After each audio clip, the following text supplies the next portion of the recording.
Okay, sorry about the wait, guys. I'm just trying to access TikTok.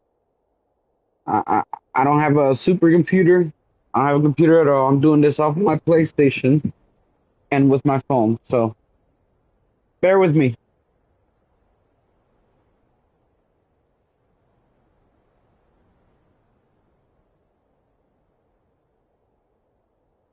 This is water, by the way. Okay. So bear with. I'm also on TikTok. I'm on YouTube as well.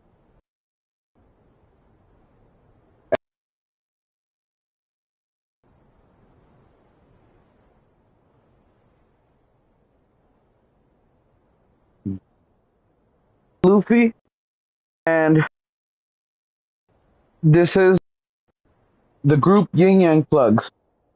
I'm one of its main members. Today we're doing a review on a new anime that has popped up on Crunchyroll on my view called Black Torch. Now, to get started, if I over the 10-minute mark on TikTok, I will make a part 2 immediately. And you guys, please bear because I'll have to transition to do a part 2 on the TikTok on my phone. But let's get started. So, Black Torch episodes 1 through 3.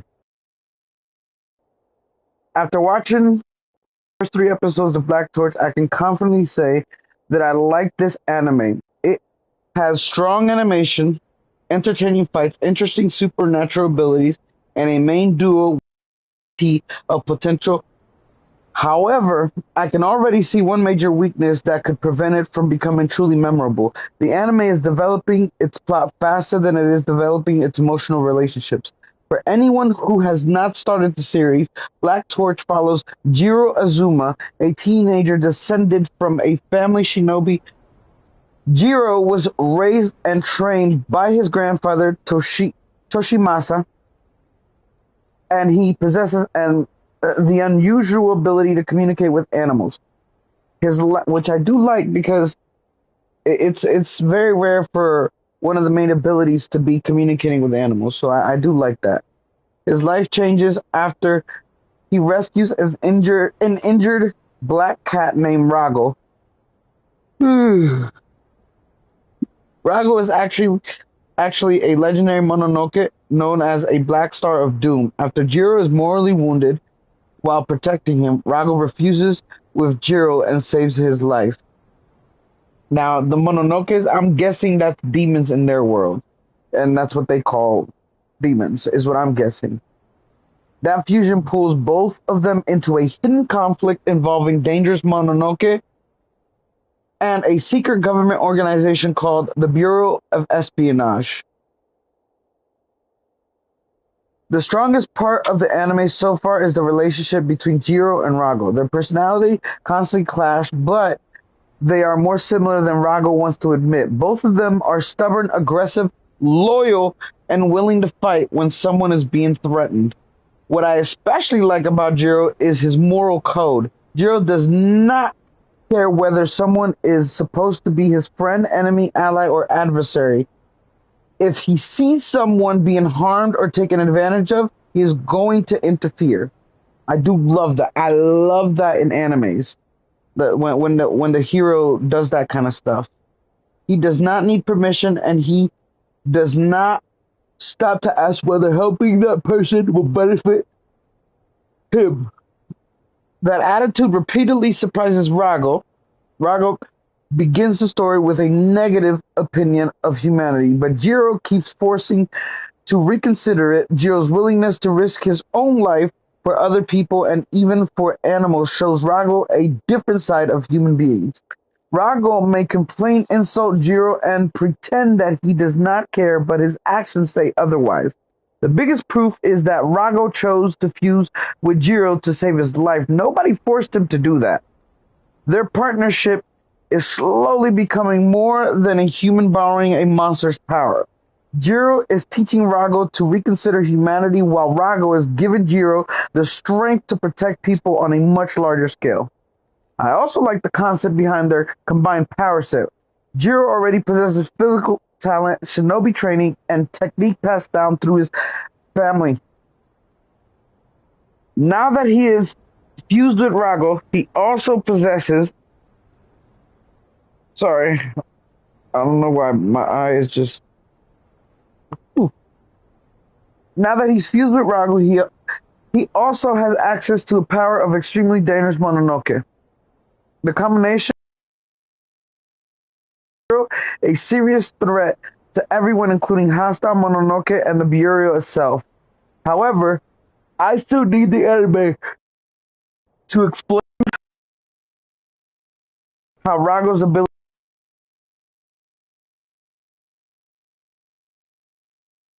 What exactly are we seeing?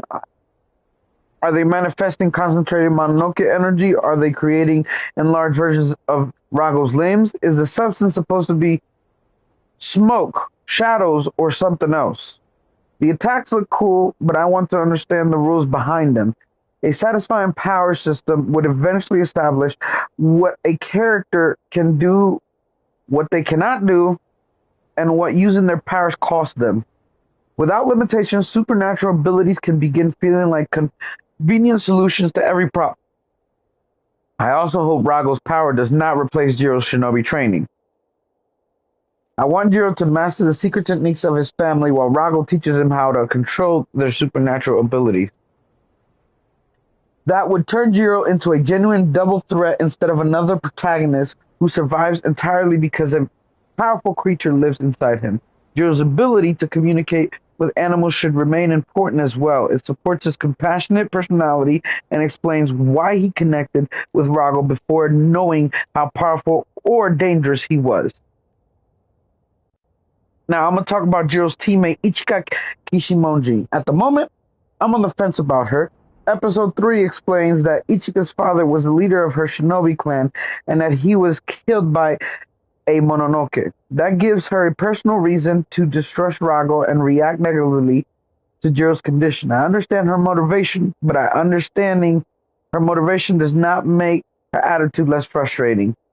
Jiro has repeatedly demonstrated through his actions that he wants to protect innocent people. During the attack involving the two Mononoke, Ichika was struggling while Jiro remained restrained and unable to use his full abilities. Even after Jiro offered to help her, she continued focusing on the fact that he was fused with Mononoke instead of judging him by what he was actually trying to do. For me, a person's actions should be defining them. Ichika does not have trust Jiro immediately. That would be unrealistic. However, I want to observe the evidence in front of her and gradually reconsider her beliefs. I hate stubborn characters like that. What I did enjoy was her finishing sequence. Once she finally accepts Jiro and Rago's assistance, she was able to reposition herself and sneak up on the slimmer Mononoke. Her line about the enemy making things too easy, followed by her finishing attack. What the fuck was that? I can't say that, sorry.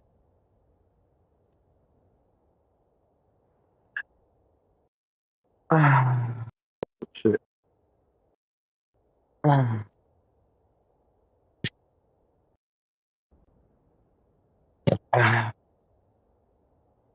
It gets a moment. It allowed her to look capable without pretending that she defeated both enemies entirely by herself. That scene was cool, natural, and deserved. My problem is not her fighting ability. My problem is her current attitude and her unwillingness to acknowledge Jiro's positive actions. Hopefully, that is intentional character development. I would like to see her grow from someone controlled by trauma and prejudice into someone capable of judging individuals according to their choices. The young man with the glasses is Reiji Kirihara. Based on his introduction, Reiji appears proud, privileged, and extremely confident in his own abilities. He and Jiro immediately clash, and I am interested in seeing how their confrontation appears to be part of Jiro's evaluation for Black Torch, the new special unit created within the Bureau of Espionage. I want to know whether Reiji's confidence is justified. An arrogant rival can be entertaining, but only when he has to support that attitude. I hope Reiji challenges Jiro mentally. I don't want him to exist as the standard rude teammate who fights the protagonist once and suddenly becomes friendly. Give him his own beliefs, motivations, and reasons for distrusting Jiro and Rago.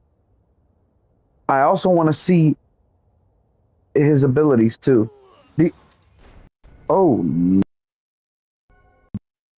That can God. The introduction of Reiji and Hana Usami team has finally taken shape. Just 10-minute mark.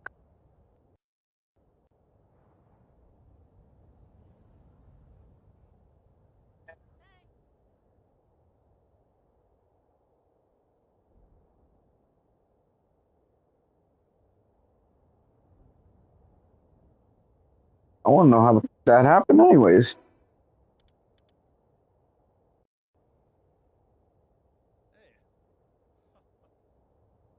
That's where it died.